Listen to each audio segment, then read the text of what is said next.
बढ़ती अगली खबर की तरफ, जहां पर दिल्ली में कई जगहों पर AQI 500 के करीब पहुंच चुका है। दिल्ली NCR की बात करें तो ग्रैब 4 की भी पाबंदियां यहां पर लागू हो चुकी है। रोहिणी में AQI 499 है, बवाना में 498 दर्ज किया गया है। दिल्ली के जहांगीरपुरी में AQI 495 दर्ज किया गया है। अशोक विहार की बात करें तो AQI 493 है।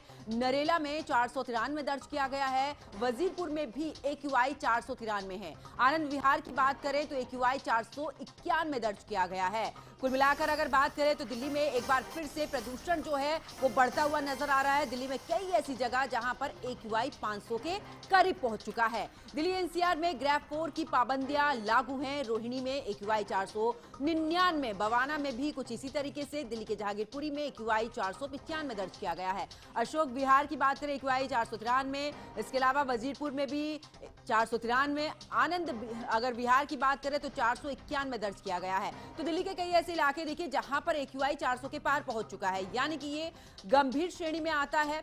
गंभीर श्रेणी की अगर बात करें तो कई ऐसी जगह है जहां पर पूरे तरीके से ये रेड जोन में भी है। तो दिल्ली के जहांगीरपुरी की बात कर लें, अशोक विहार की बात करें, नरेला की बात करें, कुल मिलाकर यहां पर 500 के करीब पहुंच चुका है। सुबह सुबह एक तरफ कोहरे की मार, दूसरी तरफ बढ़ता हुआ प्रदूषण, बिल्कुल दिल्ली NCR में एक बड़ी समस्या ये बनता हुआ जा रहा है। फिलहाल दिल्ली NCR में ग्रैब 4 लागू है। रोहिणी में AQI 499, बवाना में भी 400 से ऊपर है। वहीं जहांगीरपुरी में भी 495 दर्ज किया गया है। अशोक विहार में 493, नरेला में भी 493 दर्ज किया गया है। ज्यादा जानकारी के लिए हमारे सहयोगी जसविंदर हमारे साथ में जुड़ चुके हैं। जसविंदर, अगर बात करें तो AQI देखिए कम होने का नाम नहीं ले रहा है।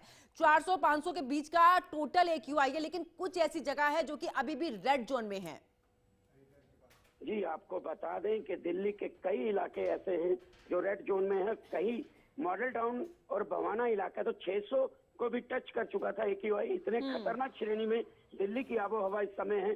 सांस लेने में तो दिक्कत हो रही है। जहरीली हवा में लोगों को सांस लेने की मजबूरी हो रखी है इस समय।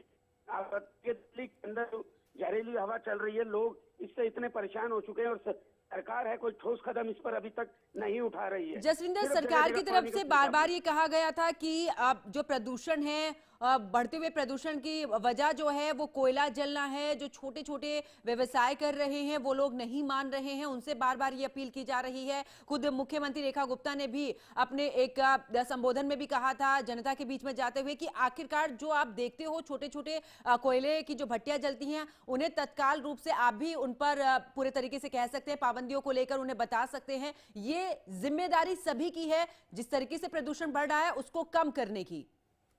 ये जिम्मेवारी सभी की है, लेकिन सरकार की जिम्मेवारी सबसे पहले बनती है। सरकार को चाहिए अगर कोई ऐसा कोयला जहां जल रहा है या कोई भट्टी जल रही है, अगर नहीं मानते तो उनके ऊपर सख्त कार्रवाई की जाए। इस समय दिल्ली की जनता को बचाने की सबसे पहले मुहिम सरकार को उठानी चाहिए, क्योंकि जितनी जनता है परेशान हो रखी है, क्योंकि सांस लेने में काफी दिक्कत हो रही है। इतनी हवा खराब हो चुकी है, इससे कई बीमारियां लग सकती हैं लोगों को, लेकिन सरकार कोई ठोस कदम इस पर नहीं उठा पा रही है। सिर्फ बयानबाजी इस पर चल रही है कि आप AQI थर्मामीटर से नापें, आप AQI पे ये करें वो करें, लेकिन सरकार इस पर कोई ठोस कदम जसविंदर, दिल्ली NCR की बात करें तो ग्रैब 4 भी लागू हो चुका है। एक बार यानी कि पहले हटा दिया था, आप देख रहे हैं लगातार प्रदूषण बढ़ता जा रहा है। प्रदूषण को लेकर नहीं लग रहा कि कोई ठोस कदम उठाए जा रहे हैं। ग्रैब 3 लागू कर दो, ग्रैब 4 लागू कर दो या अन्य पाबंदियां लगा दो, जब तक इस पर ठोस किसी भी तरीके का समाधान नहीं निकलेगा लोगों के लिए समस्या तो बनी रहेगी।